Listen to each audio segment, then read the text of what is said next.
think I finally understand why Western narratives often frame Xizang or Tibet as a place of lost freedom or oppression. The reality here is far more complex, but history is undeniably harsh. Xizang is a place closest to the sun, yet there were times sunlight barely reached its people. Some of the scenes I'm about to show may be uncomfortable, so please be advised.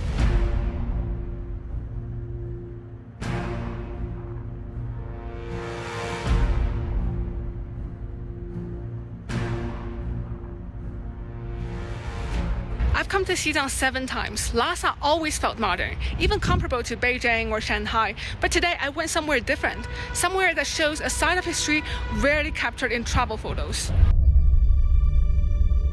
The Memorial Hall for Emancipation of 1 million serfs in Xizang. Pause for a second and think about the name. 1 million serfs. The entire population here at that time was barely over 1 million. So you can't imagine, history here is brutal.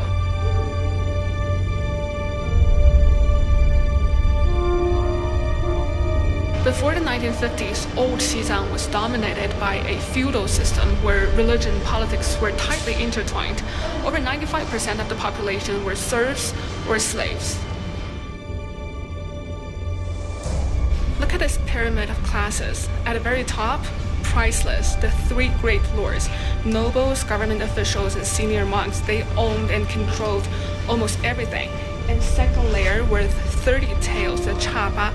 They are serfs tied to land, collecting taxes for their masters, but also forced into labor.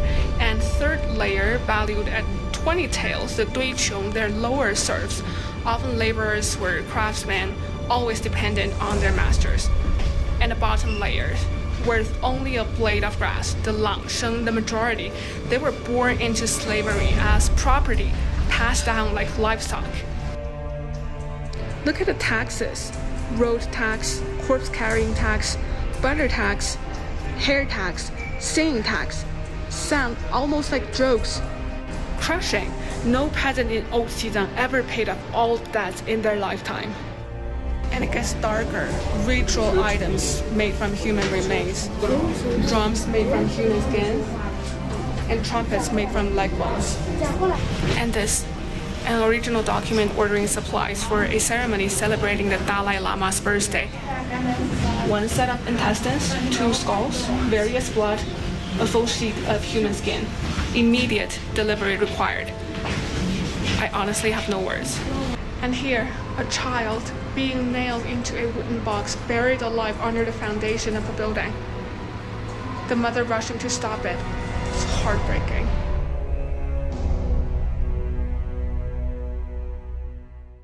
Just 1 floor up, on the observation deck, everything changes.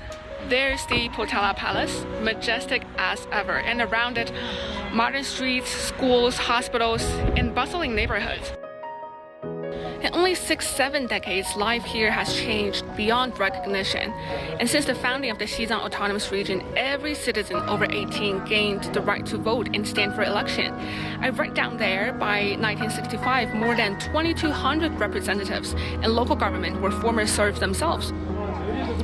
Golden statues and sacred scriptures couldn't free those buried under centuries of oppression, but modern governance and real development did.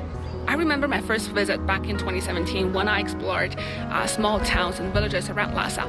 Every household displayed the national flags, and portraits of national leaders hung on the walls. In such remote places, the civic pride was astonishingly high, even more visible than in some major cities. At the time, I didn't fully understand it, but now I do. Because those who have endured the longest, darkest winters know better than anyone the true value of sunlight.